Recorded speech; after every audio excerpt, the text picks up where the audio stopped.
All right, welcome everybody to A Decade Never to Be Forgotten. We are here with Becky Sampson, and we're doing year 2 with her. And before we get to it, just want to remind you that if you are interested in keeping your own journal of what you're doing over the next 10 years, you can do that at decadenevertobeforgotten.com or adntbf.com. And you can click on journal and you can start your own little journal. It'll ask you one question every day, and then each year it will repeat that question. And so you can see how your life changes and grows, and your responses to those questions change over the course of 10 years. Very cool little tool. Go check it out at adecadenevertobeforgotten.com. And Becky, welcome back to the show. It's been Thank a lot you. has happened in the last year. A lot has happened. Yes. Yeah, so let's start by talking about the most important question, which is how have you grown closer to the Savior in this last year? And there's a whole bunch of stories. So I want you to give the succinct answer to that question first, and then let's talk about the stories that led to those things happening. That's actually a really loaded question because it's I know it is, and it's impossible to just say a short thing, but I'm going to challenge you to do it. um so it's interesting question as of today because I was having a lot of conversations this morning about how do we really let go and let God, right? That is every single one of us has challenges in our life, including me. I've got some pretty heavy stuff right now, personally, that we're dealing with. And it's like I know every single time I let go and accept what is that's happening, regardless of me understanding, why it's happening or why am I experiencing this, or anytime I'm trying to feel like I have to control something, I'm like, okay, it's spinning out of control. I've just got to let go and let God. So how have I, over this last year, increased my faith, and being closer to the Savior?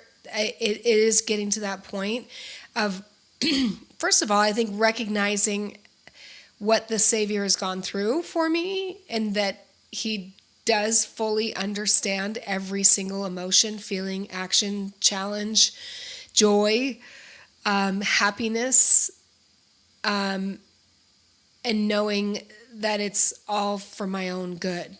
Like that is that is hard sometimes.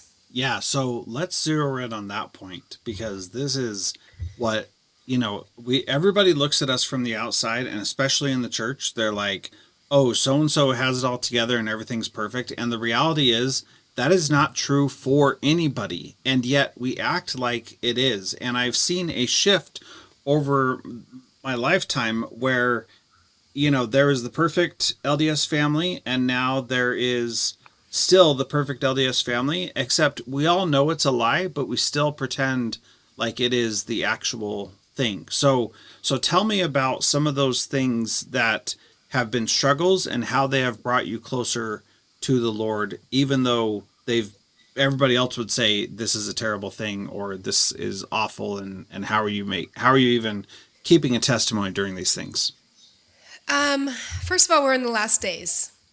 That's the first thing that comes to my We sure mind are. is that, I was having a conversation at the gym this morning with somebody, and I'm like, look, I've had personal experiences in my life to realize, the church is not perfect. The people in the church, even leadership in the church, is not perfect. I think there's one reason why I was telling the gal this morning that one of the reasons why I think I was sent to Idaho on my mission, was to see how people go inactive.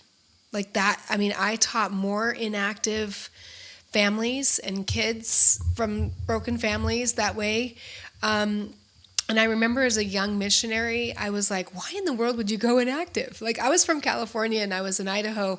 And so it was my first experience, like being in a really heavily, concentrated LDS thing. And I couldn't quite understand that. But now looking back, I'm like, the Lord knew that I'm such a strong force. And I say that force and influence. I really am. There's people, I've become that way. And so for me to stay solidly grounded in my testimony, I needed to see that as a young person, and to really understand that there's imperfect people, and there's people that I remember knocking on someone's door when I was a missionary, and he had stayed active in the church his whole entire life, and towards the last few years of his life, he's like, "Nope, I'm done." I'm like, "Why would you do that?" Like, Yeah. but What about here's that endure to the end? You know? yeah, and but you know what I realized though is everybody's on their own journey. Yes. And it is not my place to say what they feel is right for them or not right for them in their own journey. If we look at the scriptures and we look at those people that are in the scriptures, some of them have very shady backgrounds, like Yep. very crazy things that they've been through. And the Lord is so interesting that he uses those people and puts them up, as an example of his mercy and his love. And I'm like, It, yeah, and the other thing there is that they can provide a powerful role in helping someone else come to Christ, even if they themselves are not there as good as they should be. For example, this week in Come Follow Me, we're reading about Samuel becoming a prophet and hmm Eli, who's basically being told, "You're not going to be the prophet anymore." And we think, like we as humans think, once somebody does something wrong, then they're basically cut off. But the Lord can still use that person, and Eli and his sons were not doing what they should, and they were going to be cut off. But the Lord was like, we got to have Samuel become the prophet first. So you're just going to stay in that role until Samuel is old enough to be called by me, and then you're going to die, and your sons are going to die, and your daughter-in-law is going to die in childbirth. So like that's what's happening here. And that just, like, we think if you're not doing everything perfect, then no, you're dead to God, but that's not the case at all. no, and I many years ago I thought to myself, and it was actually watching a general conference where they were talking about how after this life, I really, truly, truly believe, Jethro, that I think we're going to get on the other side of the veil, and God's going to ask us one question. One. What is it? Let's hear it. He's going to say, "Did you learn to love? Huh. Did Yeah. you learn to love how I love you, how I love my other children? Did you learn to love yourself?" Because all of these challenges, and really it comes back from this. I don't know if I shared this last year or not, but my dad died when I was on my mission in Idaho. I had a week left of my mission, and he died in a car accident. I was the closest one in my family, I believe, to my dad. He was my rock. He was my hero. He was my, when everybody else didn't understand me, it was my dad. And he died at 60 years old. And I was devastated when I came home. And I look at that, but one of the things my dad, the characteristics he had, was he loved everyone. It didn't matter what kind of walk of life that they came from. He loved them. And so ever since he died, when I started doing radio 16 years ago and TV, I started interviewing a lot of people who had near-death experiences. And I thought to myself, because as a missionary, I was a missionary when he passed away. I was thinking, okay, I'm spiritual, I'm on a spiritual plane that I'm going to see my dad. Like, I am going to see him. And I went to this funeral and I didn't see him. I didn't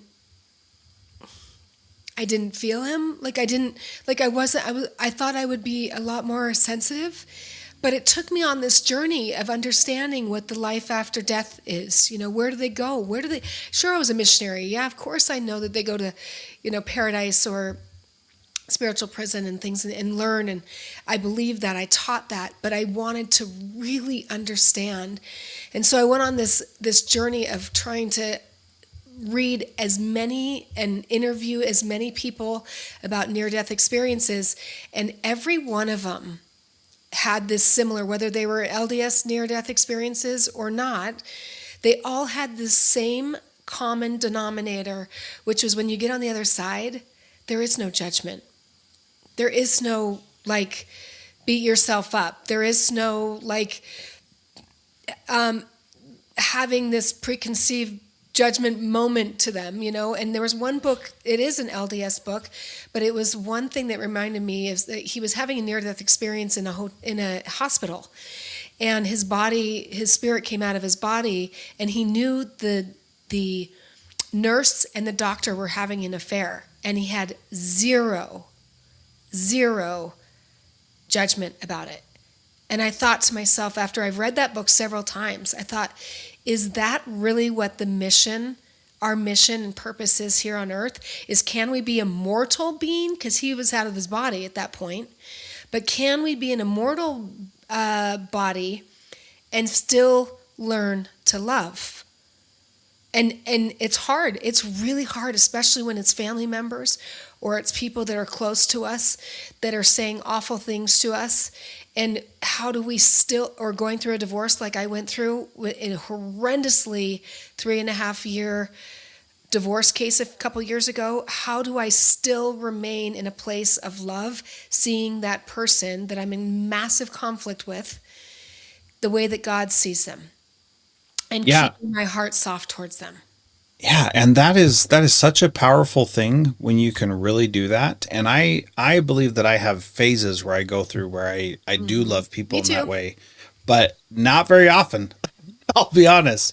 But the thing is, like, God truly does love each one of us, and that Mhm. idea that what we think so much of the afterlife is going to be about judgment. And as I talk to more people and learn more myself, I also think there's going to be very little judgment, that it's just I going think to so be, too.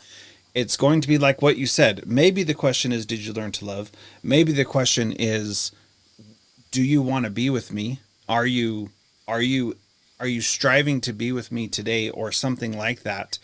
And there are several very old people in my ward right now, and uh, two of the three have basically just stopped coming to church, Mm-hmm. and I don't have any judgment towards them about Mm-hmm. this, because they're old, they've done it for a long time, and they're at the point in their lives where going to church is not the thing that they need to do.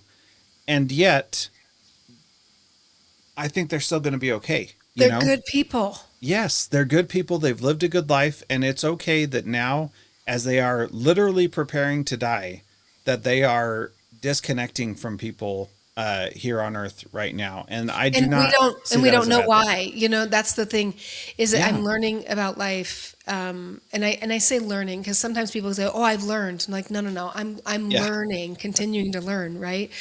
I'm learning that every single one of us have no idea, unless we are in their own shoes, what they're going through, what they're experiencing. Only God knows that. It's not my job to know that. It's my job to love. And that's when I think when I got into 12-step recovery work, I lost 130 pounds many years ago in 12-step.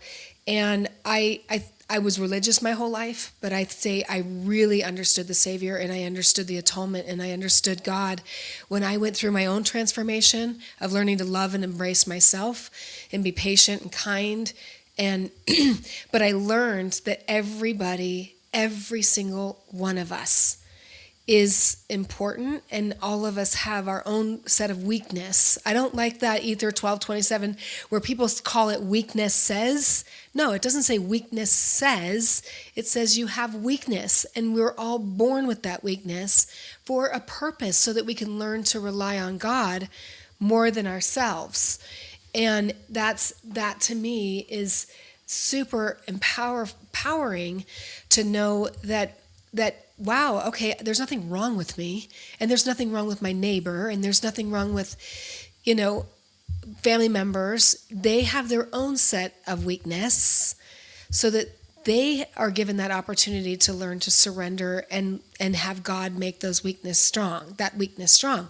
So to me, but I'm not saying I'm perfect at this, by the way. Like, I struggle every day with certain people in my life that I'm like, oh my gosh, God, please keep my heart soft towards them. I know they are your children too, and I don't see the full picture.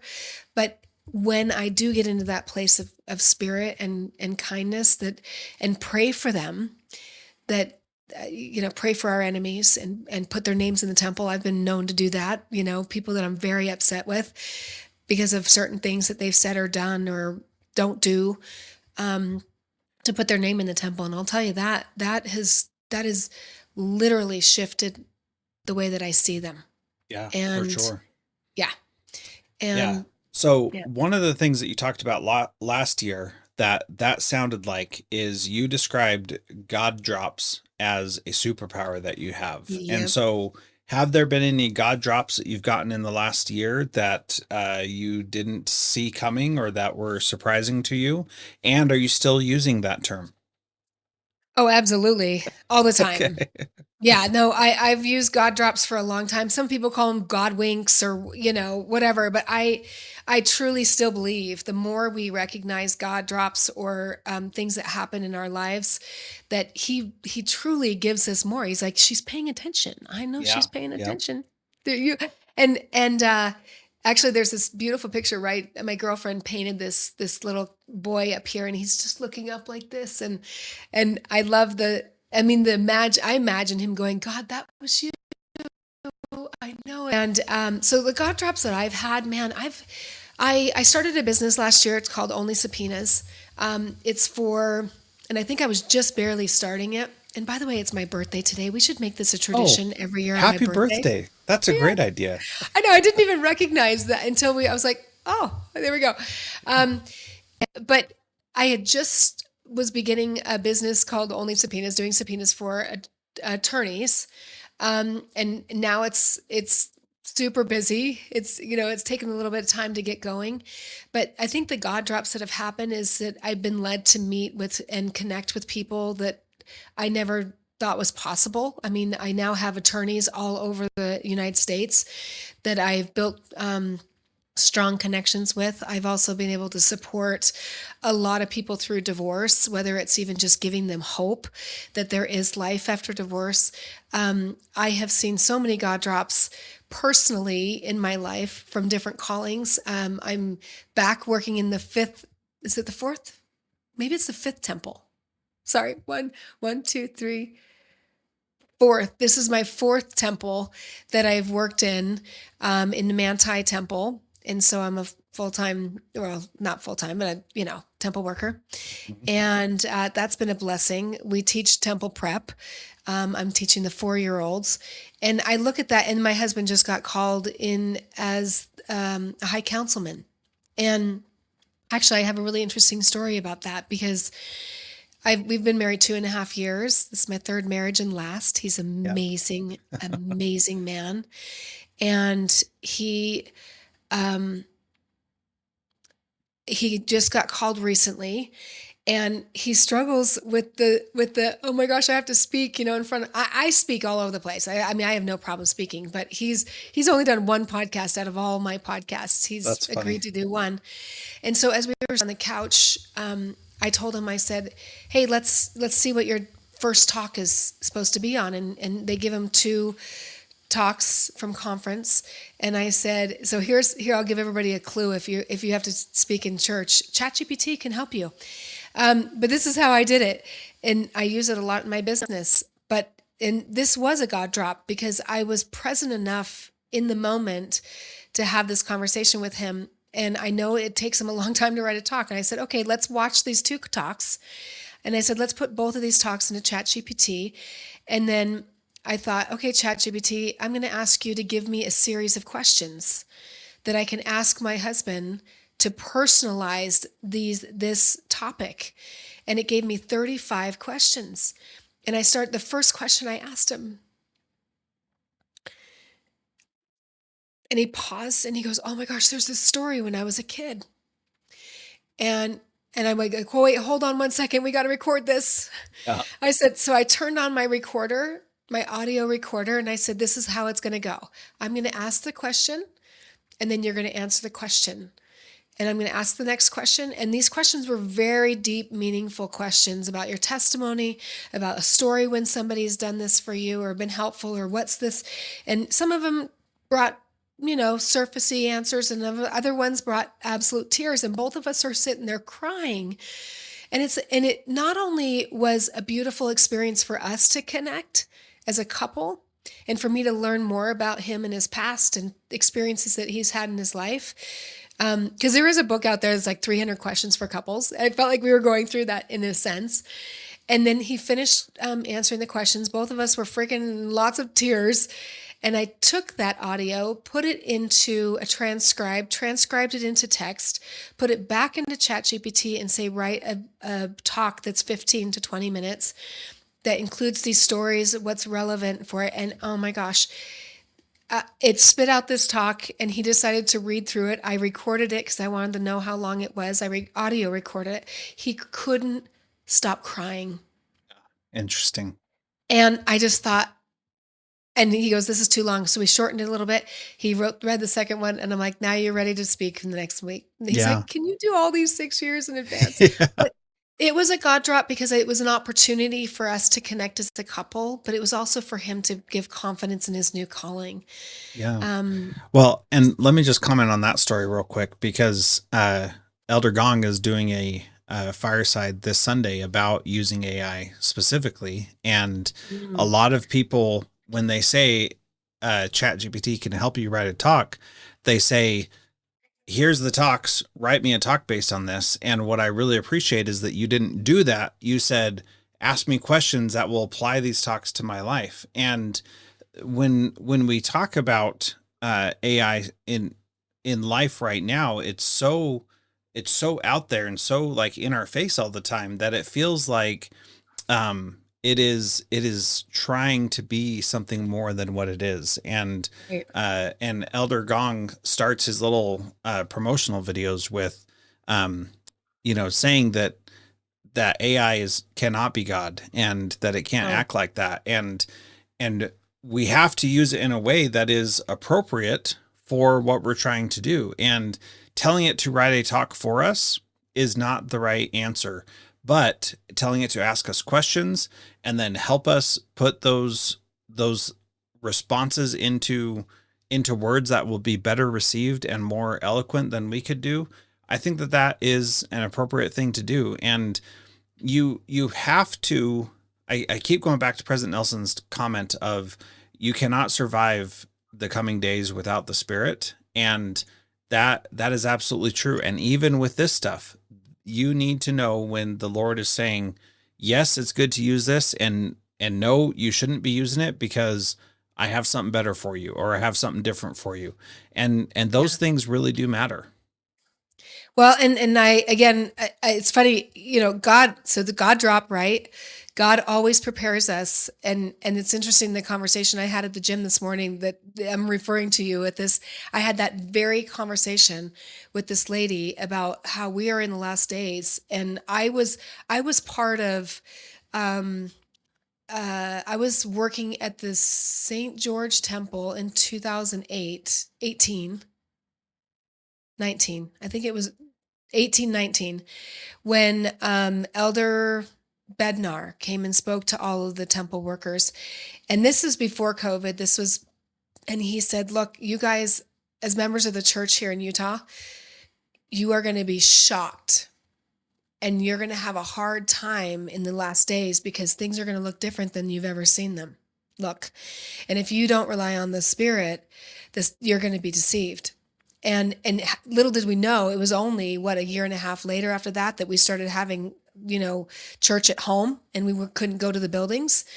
And they've been doing that for years in other countries. And he actually referred to that. So I don't know if they had seen something, but as I was talking to my girlfriend this morning, I said, this is the reason why um, I honestly have a very, very, very busy schedule with my businesses that I run now, that you would look at my schedule and go, you don't have time to be in the temple, Becky. You don't have time to be going and working and driving 45 minutes each way. And I say, I can't afford not to. Like, I need to be in the temple, and I need to be reminded often of those gifts and blessings bestowed upon me to be able to see good from evil and to right from wrong. And and and especially in these last days, because it is so easy to get deceived with AI, and AI is Yeah, I just did a live event a couple weeks ago for one of my businesses, and we talked about that, how we can't give ourselves and rely on AI to give us the answers. We have to have our discernment. And so I do love that I've now found this, like, ask me all the questions you need to Yeah. personalize it. And it was interesting when my husband was reading the talk, how personalized it was. I mean, it had his words, it has his phrases, it had his stories, and at the end it had a very powerful invitation.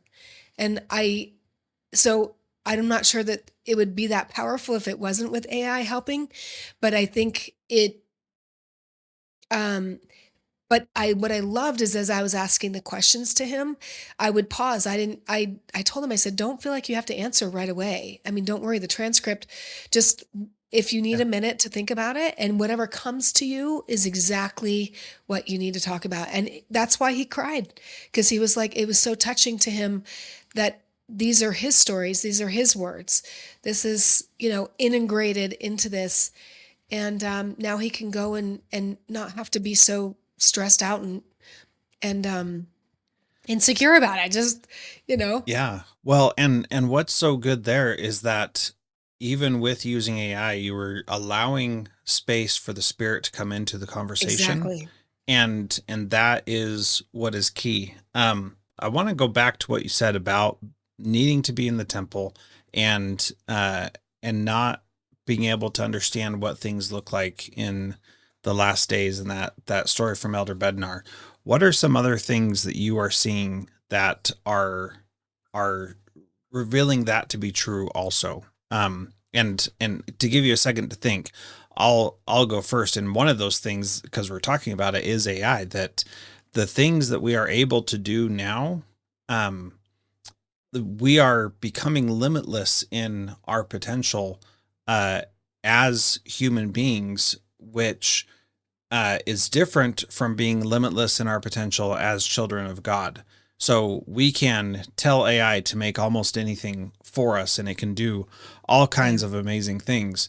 And and so I can see how it would be, one, very easy to be deceived and not understand that something is not real because AI made it, and how something is very real because the spirit testifies to you about it, and how those are two different things that you have to be prepared to be able to discern. So what else is revealing itself to be true about things not looking how they always have that you're seeing? We live in a really, really a fast paced world. Like AI is changing things on such a high speed, and it can sometimes feel like we're not on steady ground. And I mean, even yesterday, my husband and I were preparing to go to court. So we spent quite a bit of time in court yesterday on a pretty heavy issue that we're dealing with personally. And we started the day off with working on some stuff for court. And then at one point I turned to him and I said, we need to go get grounded. Like he knows, like when I've watched the documentaries and I've experienced it when I was living in Hawaii. I was in the ocean almost every day grounding. I put my feet in sand, ground, but I watched these documentaries on how important it is because we're electrical beings. And so he was so sweet. I mean, he's not as much into this stuff as I am. And I said, "Hey, let's go out in the backyard." And we didn't want to lay on the grass because it just watered, so it was wet. So he's like, "Let's go into the sandbox." And the sandbox is, I mean, it's like 50 feet by whatever. It's a huge sandbox. It's where all the kids play back there. So we laid down on the sandbox and then we held each other's hand. And we let the sun just, you know, we absorbed the sun, we laid there and knew that we were going to go into a tough time. And so I think in the last days we need to build those practices, those abilities to reconnect with the earth and reconnect with God, whether it's in the temple, whether it's writing, whether it's and I even did a Facebook Live this morning on this. If you're spinning and spinning and spinning, you've got to figure it out. You've got to have your own systems within your own. I mean, I love meditation. I love prayer. I love brainstorming. I love reaching out to people. And there's times I live out in the middle of nowhere, in a very small community. And oftentimes in the middle of the day, I'll just go for a walk around the block. And that clears my mind and my heart and my soul and everything. And so it's funny. My phone is blowing up with my birthday wishes. Yeah, I know. Thank you guys. You guys are awesome. So it is being able to see the signs for what they are. And I never in a million years, when the scriptures talked about storms and floods and all of these things in the last days, I I never in a million years thought that it would be man-made. And now I'm looking and I'm like, wow, like um we're seeing things unfold in the last days that we've been told our entire lifetime. And it's speeding up so fast. And I told someone this morning that I saw at the post office, I said, and she's the one that just texted me actually. I said, can't we just have Jesus come? Like, it's my birthday. I know. Hello, I Jesus, that's we're that's ready. something I've been waiting for my whole entire life. Like, I'm ready. He can come as soon as possible in my mind, and that would just be great because we know that the relief that we're going to feel, even though we know that the big war is coming. um and I think the thing is recognizing that you can have that peace and relief with Christ right now. In the And chaos. yes, and that's exactly what you were saying about getting grounded with your husband in the sandpit. Is that that is how you have to do it. That needs to happen. And if it doesn't, it's just going to be so much more difficult for us to know what's true, to see what's false, and to be able to navigate just our daily lives every day. Well, and do you not think that God loves us so much that if we ask for his help, that he wouldn't extend his hand and his heart to us in those Yeah. moments where we're desperately needing that stability? And it's interesting that how many conversations I've had early just today about this very thing, because my friend who is not a member of the church, she's actually my business partner, and she was like, Becky, I want to talk a lot about joy today. I'm going to do a lot of journaling on joy. And I said, well, did you know that in the temple, she's never been in the temple, I mean, she's never, I said, do you know, in one of our ordinances in the temple, there's probably joy is said maybe 7, 8 times, and I think people miss it. And I told her, I'm like, we are meant to feel joy. And I think we miss that as members of the church. We think that, oh, we're supposed to be miserable and we're just going to dreadfully go through this thing. And I think it is a choice for us to be able to choose joy and peace. And it's just like me. I woke up this morning in a lot of angst because I just kept holding on to the frustration I feel about personal issues and about what happened yesterday. And I have to keep reminding me, Becky, that keeps you out of joy. That's what Satan wants. When you Yeah. hold on to the chaos and you hold on to the things that are out of your control, which goes back to 12 step, God grant me the serenity to accept the things I cannot, and know the wisdom and be able to control what I can, let go of what I can't. And and even having this conversation right now, it makes me realize, okay, I'm feeling peace return because I'm in this place of acceptance. And when I accept, then I'll let God do his thing and I'll do my thing. And then that brings me to a place of joy. And I Yeah. do. And one of the greatest joys I had today was my other two grandkids, a video of them singing happy birthday to me. And it's, for someone that's never been able to have children, um, you find the joy in those little things, those little people. And those are God drops. God God goes, hey, are you paying attention? Because I got other things for you to be joyful about. Yeah. Um, so yeah, Yeah. So, And I think it's going to get even more and more.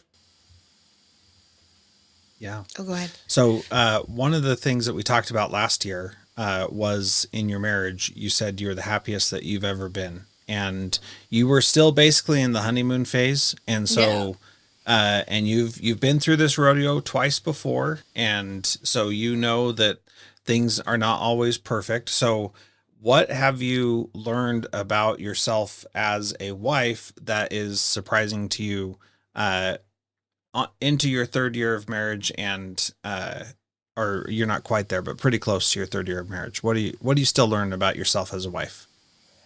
Um, so I am madly in love with my husband still, and he is absolutely. I told him the other day, I said, "You are my best friend, and thank you so much for your support, your kindness, your love, your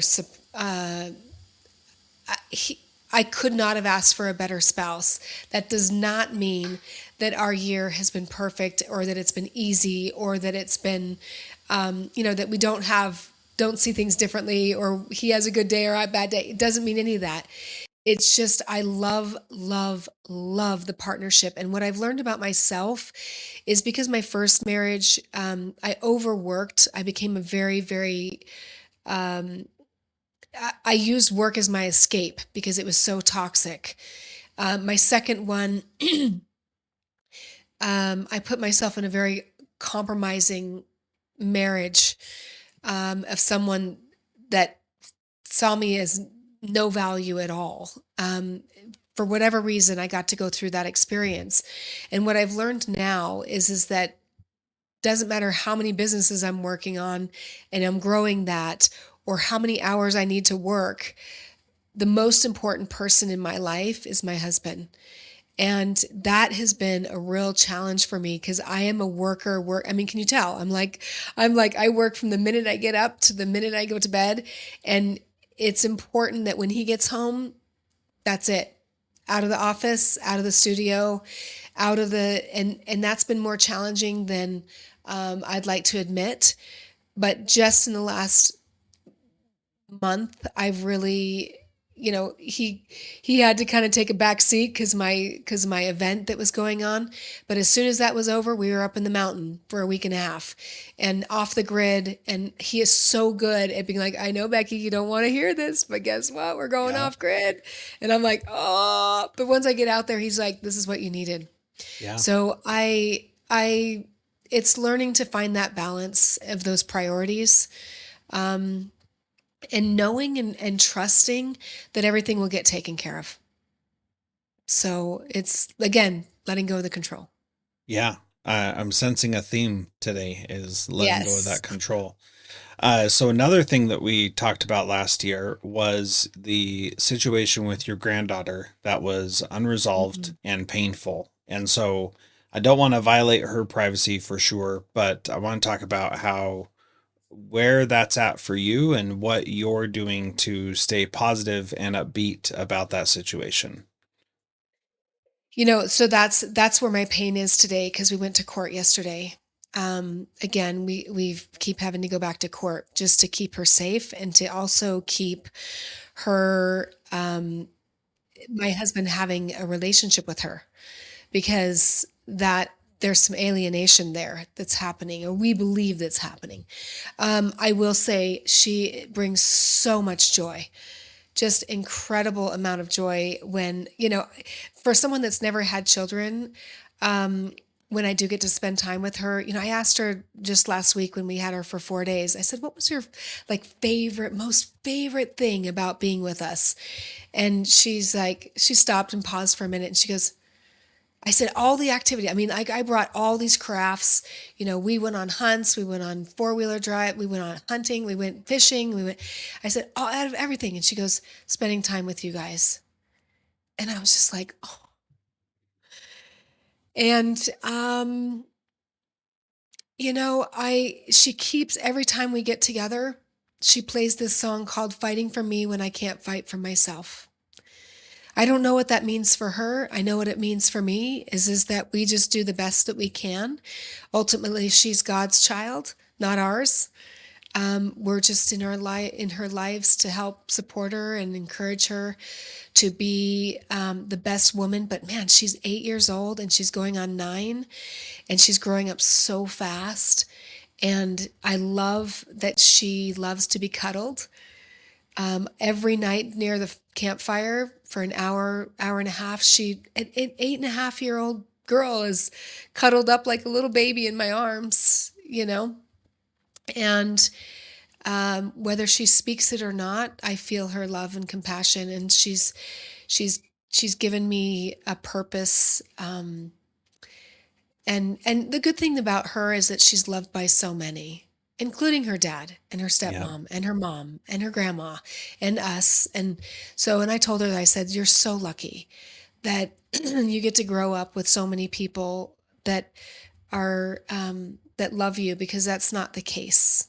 So yeah, we do live in a very broken system, and and it's hard again to release that, and and not, sometimes we feel powerless, but she's growing up, and I'm very, very, very proud of the woman that she is becoming. And someday, I tell her all the time, I'm like, someday you'll grow up and you'll want to know what really happened. Yeah. Yep. Um, and that's going to And be on you.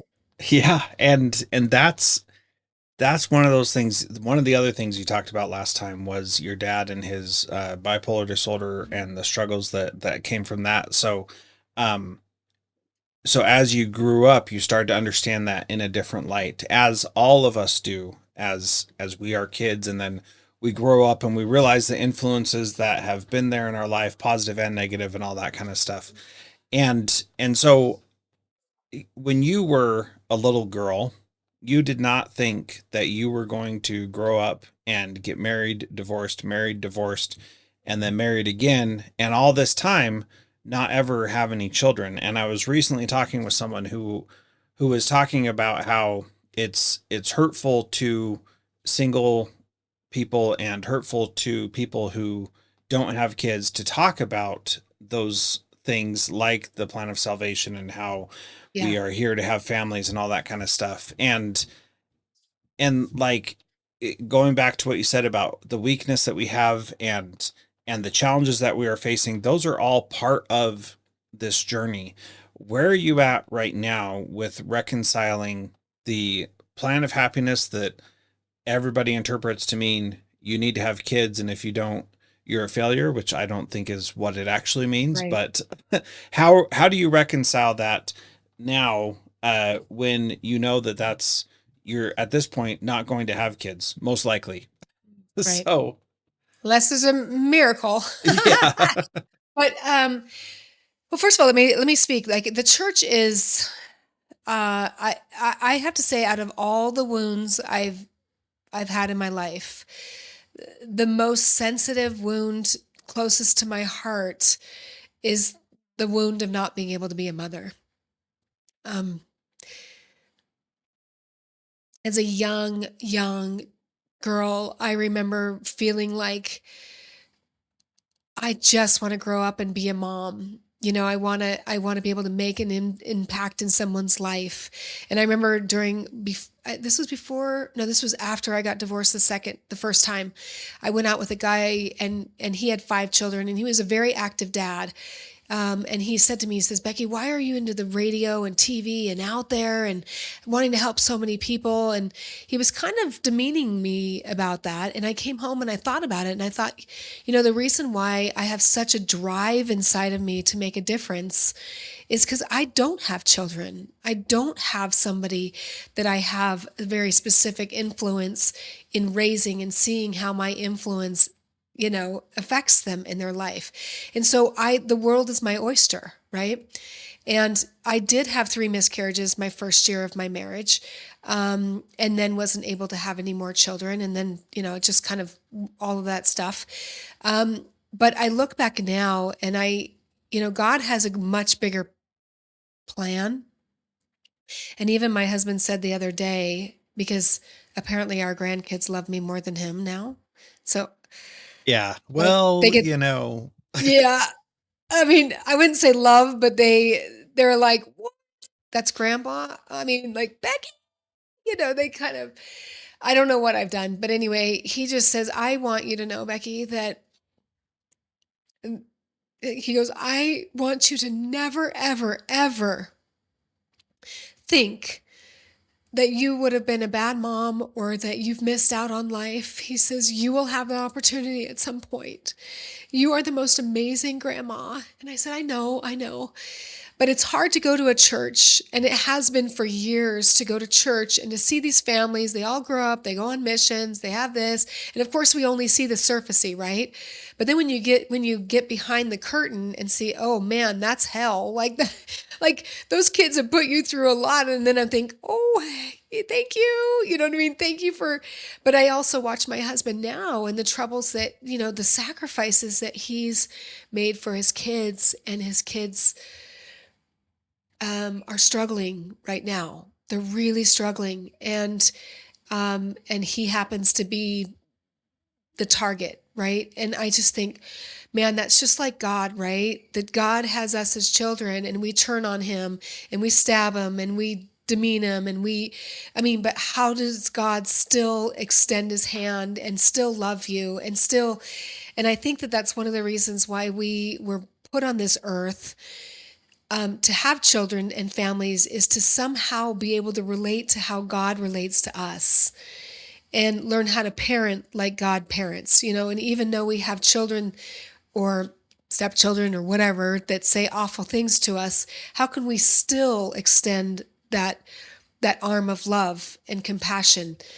And again, it goes back to what we were talking about earlier, and that's what I'm learning is, even though I didn't bear a child out of my womb, um, I still am able to feel the joy, from these children, and also am able to still extend that love, in a loving way. And that's one thing I told our granddaughter last week is I said, I can still be motherly. I said, do you understand what motherly means?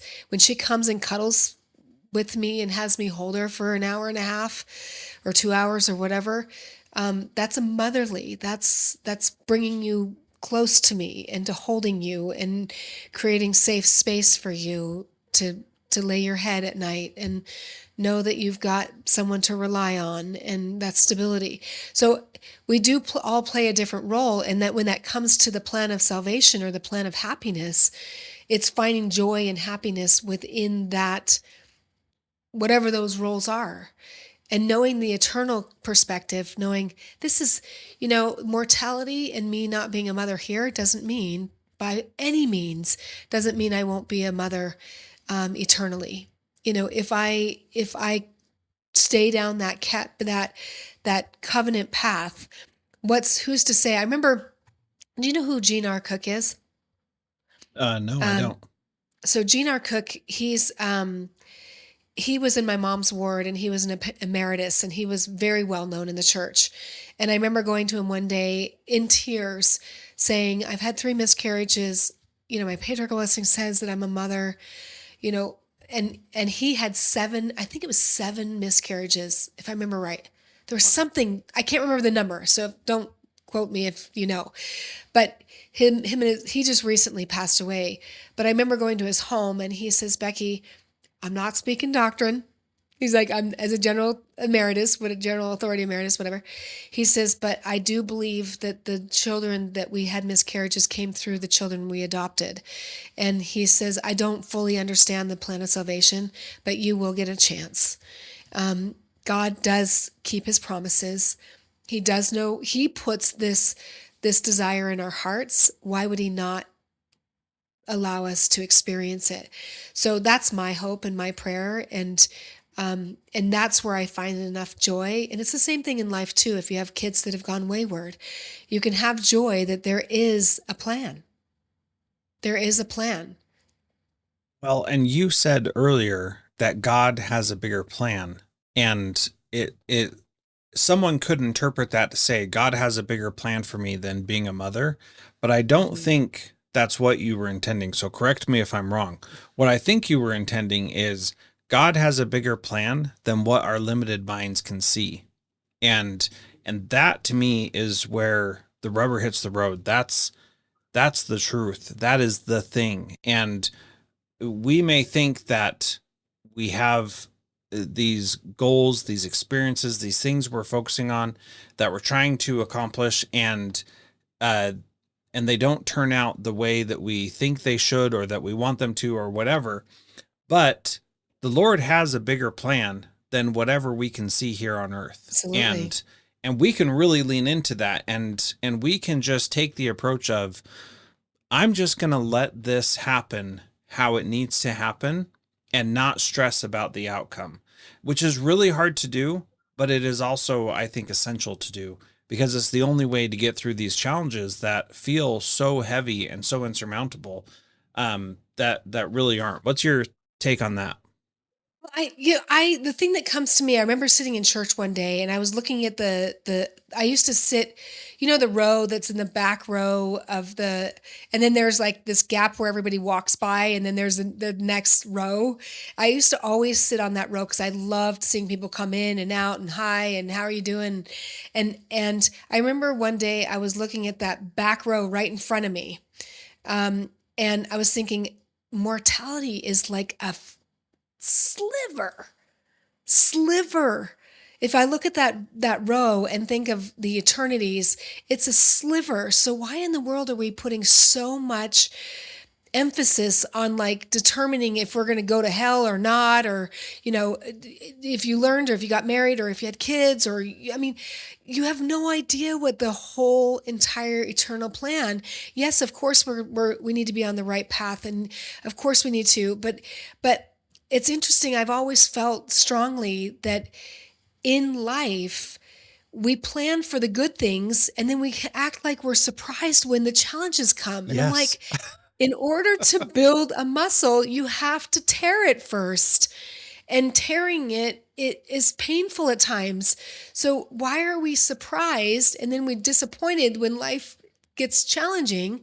If you really are heading in the right direction, it's inevitable it's going to happen because you need to become stronger for the person that God wants you to become. I actually was watching something on social media the other day, or maybe somebody sent this to me. I don't know. It might have been a friend of mine that sent this to me about how David and Goliath, right? David was called to be a leader, but God didn't just put the mantle on him, you know what I mean? And just say, there you go. He's like, no, I'm going to bring you Goliath. I'm going to bring you Goliath. Like that's a challenge, and a challenge way bigger than he thought was possible to overcome.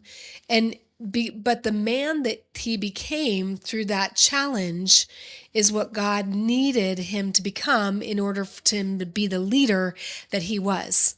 So it's my challenge is, again, it's a perspective of this is such a minute sliver of my progression that can I have this challenge work for me, not against me. Yeah. Um, So what am I need to learn? if it's so small and so minute, why is it so essential? Significant. That's the Yeah, word that's just, significant. well, it reminds me of what Elder Uchtdorf, I was many, many years ago. I want to say this was 2000, and I only know it because it was right after my first divorce. So it was like 2010. He was in general conference and he said something. He says, if you really look at us as human beings in a molecular structure, like molecularly, you know what I mean? Like on the minute molecular level, we are absolutely nothing. But to God, we're everything. Like in a universe that we're nothing, but we're everything to him. That reminds me. So yes, this mortality and what we learn in the progression with all the that we are faced with all of our limited beliefs and with all of our limited understanding, and the veil being, we really are. I mean, what just came to me was is the veil is as thin as we want it to be based on how we choose to live our lives. Because you know what I mean? Like you want to be far from the spirit, your veil is going to be a little bit thicker. You know what I mean? Like but you move closer to God, that veil gets thinner in understanding, in trust, in love, in all of that.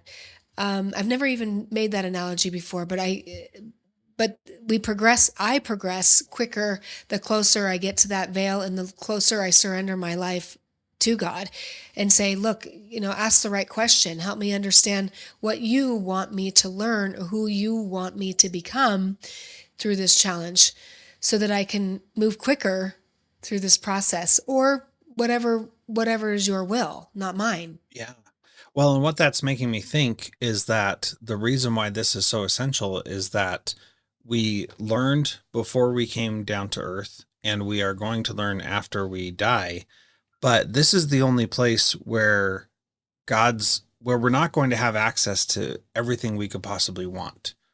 And so that's why it's so essential is to, one, figure out what our spirits really want. Do we want to be really close to God and have that veil be thin, or do we actually want to not be that close to him? And this goes back to what you were saying before about when we die, he's going to ask us if we learned how to love.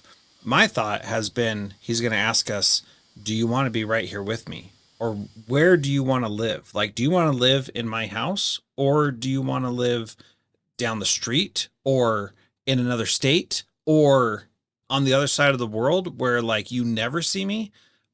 How close do you want to be to me? And to me, I think those are two very similar questions, to be Well, and don't honest. you don't you think though that, I mean, if you think about a little bit deeper of that, right?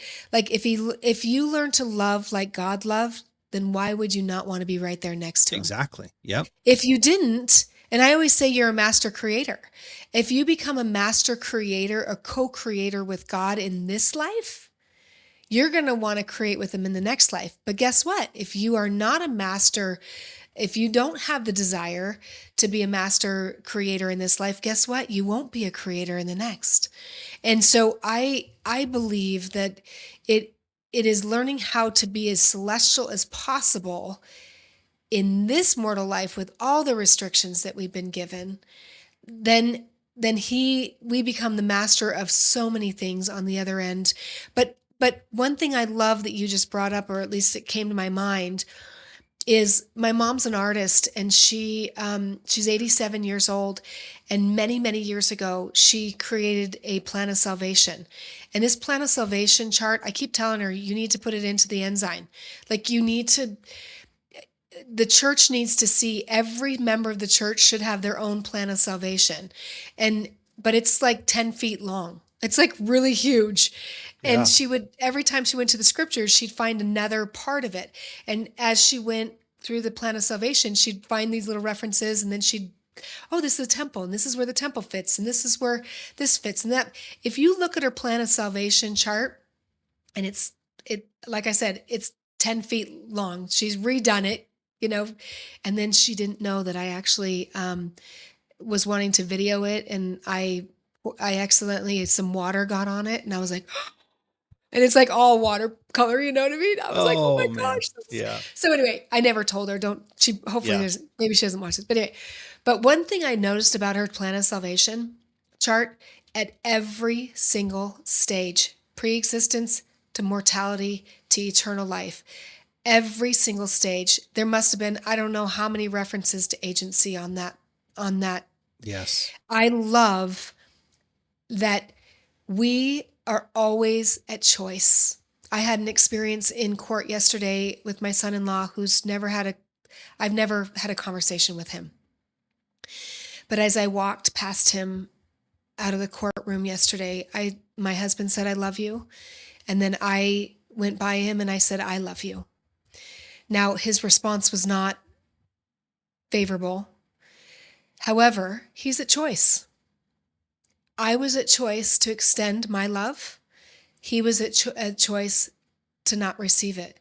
And that's something that I totally respect about this life, is that every single person's at choice. My husband's at choice to love me. I'm at choice to love him. Other people, and I've said this to all of my, I mean, because, when you marry into a family that, you're a newbie, I've always really believed that you don't come in demanding to have them accept you. Yeah. You come in and invite them to invite you into their life. And last Christmas, I wrote them, most of them, letters and said, look, I'll be here at whatever level you're comfortable with, because I'm here when you're ready, or if you're not, or whatever. Because I believe so much in that that ability, or that gift that God's given us for agency. Because I am not one of those people. If you tell me what to do, Jethro, I'd be like, don't you tell me what to do. Yep. Like, but if you come to me and say, Becky, you might want to like think about this, then it changes everything. And so I do the same thing for other people. I'm like, look, here's the opportunity. I won't force you, but I love you. I care about you. And there's nothing that you can do that's going to change the way I love you, or that, because that's my choice to extend that. And so I appreciate that about the plan of salvation, and understanding that, and even after this life, look, he's like, if you're comfortable in that where you are, then that's where you get to go. Um, and it is all about choice and Yeah. agency. Yeah. I love that. And I agree wholeheartedly, because everything that the scriptures teach us that it's about us choosing what how we want to live our lives, and what choices we want to make, and how we want to do things. Yeah. And I love that example of marrying into a family and saying, I'm going to be here and I'm inviting you to accept me, but you don't have to invite me to accept you, because I've Mhm. already accepted you. And that puts you in I think, a great position where you can live your life and do the things that you want to do and love them in a way that is appropriate, and they can choose to do that or not. But Mhm. honestly, it doesn't really matter what they choose, because you've already made your choice. And that's true in so many other things in our life too, that I think that's a really profound and deep truth, that is so important, and it's It takes awesome. patience. It takes Yeah. patience too, because, especially when families have been torn apart, there's a lot there. And, and the more they experience, and my husband has turned to me sometimes and he's like, oh, I wish they, were this way, that. And I said, honey, I know it's, everybody's on their own journey. I know who I am, and I know the love that I extend to people, and I'm patient. Well, I shouldn't say I'm patient all the time, I but was going to say, wait a minute. yeah, wait a In minute. this one, maybe, but I bet there's other Well, places you're not. that's a journey. Yes, it I've is. always felt like it's so funny in the church where we don't say we don't pray for patience, but we want it. I'm Yeah. like, that's like going to the gym and saying, I want to lose 100 pounds, but I don't want to get on the treadmill. What? Yeah. Like, if you want to pray for patience, then be excited when the challenge comes, because that's like the Yeah. weight, right? Yep. You gotta like lift the weight to build the muscle. But why? I mean, I know we don't want the challenge, but the challenge is the very thing that's going to give us what we want Yeah. and need. Yep. So Yeah. not that I want It's more challenges, but I know. yeah, Well, a few years ago, my wife and I prayed for trials, and we definitely got them, and life was very tough. And we've learned our lesson that trials come naturally. We don't need to invite them, but at the same time, boy, we sure grew closer, and we sure learned a lot. And I am so grateful for that opportunity that we had to develop the patience that we needed at that time. yeah. So last year, there were things going on in your life that you weren't quite ready to say, and there are things going on in your life right now that you're not quite ready to talk about. However, what is something that has been resolved, or you've overcome it, that you are very grateful for, on this idea of patience and trials? What is something that you faced last year that you were like, I'm not talking about this in public yet, and now you're like, okay, now I can talk about it?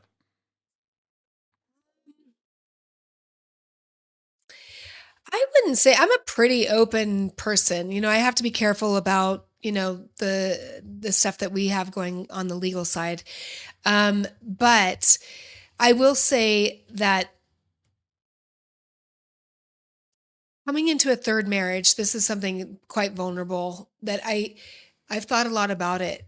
You know, what am I learning and who am I becoming and who do I want to be and who do I want to show up? You know, how do I always say that I literally won the lottery with my husband now and learning how the ebbs and flows of this relationship and learning how to be totally authentic and real.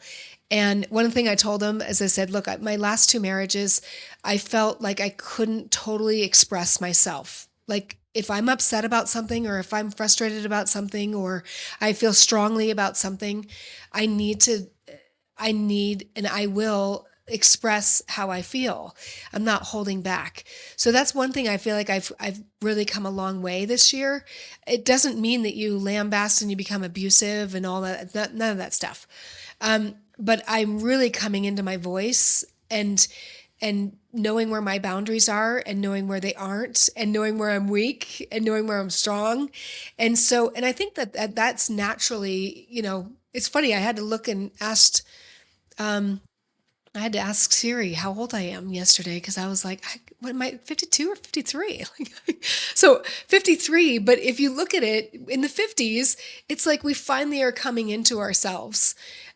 So I would say I try really hard, even on social media over the years, to be authentic and not, I mean, obviously, I want to be respectful to different things in my life, but I don't present that things are all perfect and rosy all the time because they're not. That's not the way life is supposed to be.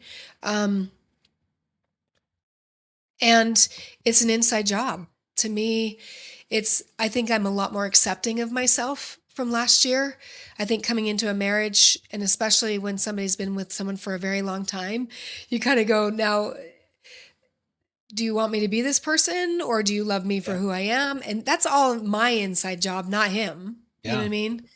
And getting to the point where I just feel super comfortable in my own skin and my own voice um and knowing that I have somebody in my life that's, you know, we can laugh about the craziness of me and going, Becky, I remember 2 months ago, was it about a month or two ago, I woke up, he gave me some feedback. He said one day, he says, Becky, you know, you're working a lot. So that was like two things. First of all, you know, what's going on? You're not as available. Number two, and then I just went into defense mode. Like, can't you see? Da, da, da, da, da, da, da. The next day, I couldn't sleep at all that night. I was on 3 hours of sleep because I just was so wound up and trying to defend myself and blah, blah, blah, blah, blah. And all he was, and I said to him the next morning, I was crying. We were supposed to go to the gym. We usually always go to the gym in the morning. And I was sitting on the steps and I was bawling my eyes out because I had 3 hours of sleep and then, you know, and he's like looking at me going, I just gave, you know, and, and later on that day, I told him, I'm like, I feel like I'm never going to be good enough. And he's like, Becky, I never told you that. And I was like, he's like, and by the way, I never would tell you that. So it's learning I need my sleep, right? Um, learning that all feedback is just feedback. It's and that was a moment for me to step back and go, okay, Becky, reprioritize, you know, get your hours. And when your husband comes home, your husband's the most important part of your life. And so it had nothing and very little to do with him and had everything to do with me. So that was a really big aha. Um, and I appreciate that he feels comfortable, even though he knows it might be a little, but he's willing to take that risk. Because sometimes when you have a really strong personality in life, this is what I've experienced my own self, is that some people are afraid to tell you the truth. And I'd rather at this point have you tell me the truth and then let me sit on it and chew on it and let me make the choice to make the adjustments. Because you know, these are important things for me in my life. So that's probably been one of the biggest things, is just stepping into even more so who my authentic self is. And not only in business too. I mean, building such strong relationships so quickly There was a lady that I met the other day that's helped someone for 35 years. She's helped lots of women grow a lot of businesses. And I said, look, I'm about a year and a half into this subpoenas company. And she's like, you're already like, that's all you get is referrals. And I'm like, yeah. She's like, wow. She's like, and I said, it's just from a podcast. And I'm using my podcast to build the relationships with these people in this industry. And they're throwing all these leads to me. But that just tells me, look, Becky, you've gotten to the point where you build such authentic, strong relationships. Does it mean I'm perfect? That I still have work to do? I absolutely have work to do. I'm not perfect, but I do the best I can. And it's because I'm getting more clear with myself that I'm able to get more clear with other people that I meet and more authentic. It really does matter. And I don't know why it takes so dang long in life to come to this conclusion, and why it takes so long to be so comfortable in our own skin. Like Satan, to me, he does not want women. I'm going to speak just from women because I'm a woman. He does not want me to step into that powerful place, because I have the ability, like every other person on this planet, to change and influence the world. So it, but it's a journey. I'm on my own journey. Yeah, and we all are, and it takes us a long time to grow out of the things we learned as kids and what happened then and the experiences that we had and the trials that we face throughout life and the disappointments and all that kind of stuff. That all takes time to work through that, and then you finally realize what I think God has been whispering to us this whole time, that the way you are is enough to do my will on the earth, and you just need to go do what I sent you there to do. And it's so hard for us to figure that out, but that's all part of the plan as well. So difficult for us to know what the right next step is, and who we should be and what actions we should take, and where we should work and what we should do to provide for our families and all this kind of stuff. That is, it's all very real, and yet the Lord already knows exactly what we need to be doing. And he is very willing to tell us and guide us if we will be open to it. But he's never going to say, like, you need to go to this school and get this job and do this for me, and so that when you're 85, this thing can happen. That's not how it works. He never says, here's the whole thing. I think personally, because we wouldn't be able to handle it. And if we knew how truly powerful we were and how much good we could do, we would shrink away from it, like people are afraid and terrified of Zion because it is so good and so powerful. It's that same kind of way that we would shrink away from it. Like, I can't possibly do this. I'm just me.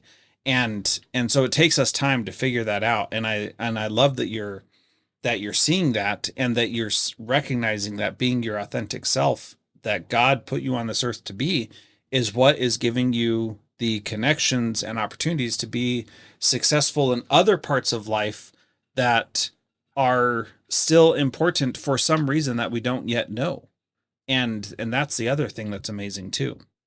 I think it comes back to that we're shrinking from our challenges too. I think you're right. If we did see, I mean, many of us say if we knew before we came to earth, and we probably did know the challenges that we had, but if we really did see, if I had to know 5 years ago that I would be going through a divorce in Hawaii and up against 5 attorneys, knowing nothing about the law, and knowing that I would prevail, but it would be very, very painful during that process, I probably would have never done it. But however, I mean, now through all of that, and I say to people all the time, before I lost my weight, I never thought I was beautiful. Never. I couldn't see what God saw in me. I couldn't see what other people saw in me.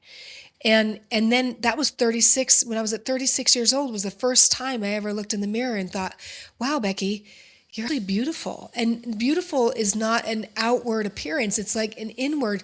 You really are this very beautiful person. I never saw that. And then when I went to college in BYU, Hawaii, and then went through this divorce, that was the first time in my life, I am not kidding you, Jethro, at 49, whatever I was, 48, 49, that was the first time in my life that I thought I was smart. And I'm thinking, I mean, I look now, and I had a lady say the other day, she goes, you could have been amazing attorney. I mean, I don't want to be an attorney. Okay. I'm just saying, I have the brain of it, but how much do we miss out in life because we don't see what God sees, and how patient he is with us for us to go through what we need to go through to be able to see our true, authentic, who we were meant to be. And I'm not one of those people that look back.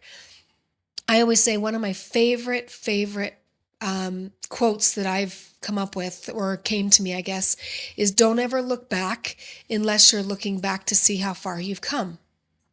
And I look back and I'm like, my journey, look, it doesn't look like my siblings. They all went to college, got a degree, got these really big careers, only been married once. I mean, my story looks so different than theirs, but guess what? Mine's perfect. And I am now living in a life going, Becky, you're not just beautiful. You are an amazing woman, and you're smart, and you're intelligent, and you are kind, and you are generous, and some people in my life have been like, oh, you're so selfish. Really? No, I finally see what God and other people have seen in me for my entire life. And now I have a beautiful husband that reminds me every freaking day. Yeah. And it's nice to be validated. And my mom always says it's nice to be validated, but it's not necessary. Because when we understand it from our inside, then it doesn't matter how many people tell us or don't tell us.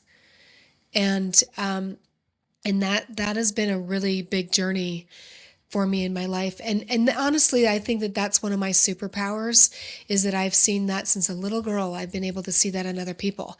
And one big change that's happened this year is I took on a business partner, a friend of mine, who we now coaches.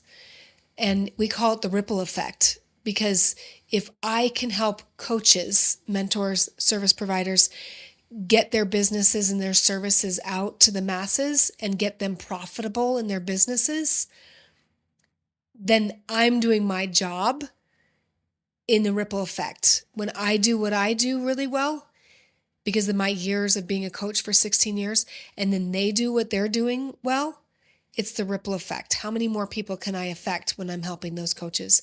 And so that's really, we do a lot of online events, and we work one-on-one and do cohorts and all kinds of stuff.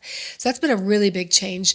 And that really caused my business partner and I, even though we've known each other for so long, we now look back and go, oh, this is the journey we own personally have been on, so that now we're together and we are a really dynamic team.